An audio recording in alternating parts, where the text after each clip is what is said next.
My breadless brother with 5 kids demanded I give him my house, and my mother disowned me when I refused. I, 29F, recently bought a house and a brand new car. I will admit I probably splurged on my house more than I should have, but growing up very poor, it has always been a dream of mine to live in a nice house. I live in the Philippines, by the way, and I worked really hard to be where I am. So much so that I underwent countless breakups because I always chose my career over boys. My brother, 25M, is currently jobless. He worked as a tourist guide before and can barely make ends meet. He now has 5 kids, and counting, as his wife announced a pregnancy recently. He messaged me on Facebook that there is something he wants to talk about, and I thought he wanted to name me the godmother of his incoming baby. I said sure and invited him to the house to get his approval on some things I modified for our parents. I gave him a tour, and he admired my house greatly, saying things like how excited he is to bring the kids to my house. I did not mind anything about it, as I thought he meant a visit, which I'm more than happy to host them for. Imagine my surprise when he finally sat me down and revealed what he wanted to talk about. He wants me to give him my house. I clarified whether he meant this house or the other house I bought for my parents, which I still lived in because my dream house was still going under some modifications. He said this house was big enough for his family, and I can go visit them anytime I like. He even offered that if I really wanted to live there, I could move into the maid's room and modify it for my personal use. I was shocked and could not speak as he thanked me over and over for the house. I finally asked him where the heck did that idea come from, and he said our mother told him I would give him my house. I, of course, corrected that, and this is where things went south. My brother repeatedly said since our mom said the house is his now, I cannot do anything but give in. I called my mother to tell her to back off, and lo and behold, my mother sided with my brother. To make this already long story short, my whole family has cut me off, and my parents disown me until I give my brother my house. My father has been brought to the hospital over this fight, and now I feel really bad. The guy I'm seeing now said to just give the house to my brother, and he'll help me buy another.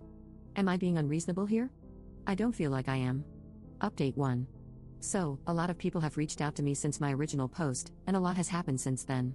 I cut my family off back in December and decided to remove my parents' access to my health plans and remove them from my insurance. Also, my mom told me I don't exist to her anymore, so I guess I won't be helping her buy a house. The reactions from our extended family were just as I expected. Most of the adults sided with my mother. My cousins expressed their support for me. I got uninvited to the family reunion I initially sponsored, and isn't that just the worst? My aunts and uncle had barricaded the gate when I arrived at my grandma's house. I won't expand on this anymore because this still hurts until now. My mother also sued me for selling the first house back in January. It did not reach the higher courts, and I won. Public perception of me got worse, though. She and my brother took this defeat to twist the sympathy in their favor. They posted on social media about how I am an ungrateful daughter and I owe them for everything I have. They also blamed me for my father's passing. Yes, he passed away. I didn't even get to attend the funeral because I'm banned. When this happened, I almost gave in and signed the papers to give the house to my brother. I blamed myself and believed them, that my selfishness deleted my father. At this point, my boyfriend convinced me to take a break from work and talk to a professional. I did just that, and I'm only now realizing how messed up the way they raised me was. I can't believe it took internet strangers to realize something is wrong with how they treated me.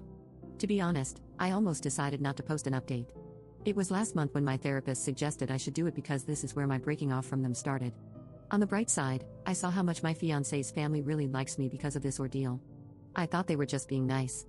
But things happened, and they supported me every step of the way, especially when my partner had to go overseas for a 1-week stay because of his job. They really took care of me and even assured me that I'm worth more than my family thinks I am. The nicest thing I ever heard in my life came from his mother. Anyway, on July 21st, my father's birthday, my mother reached out to me. She explained to me that she understood she had no right to ban me from his funeral, but at the time, all she could think about was how I cut them off from my health plans, rendering them incapable of supporting my father's hospitalization. I did not realize this, and we cried for hours. She said she still blames me, though, and doesn't think she can forgive me. I think I understand her. My therapist told me that thinking of what ifs is counterproductive, but still, if I could go back in time, I would help them with this. My brother won't talk to me, and that's fine. The feeling is very much mutual.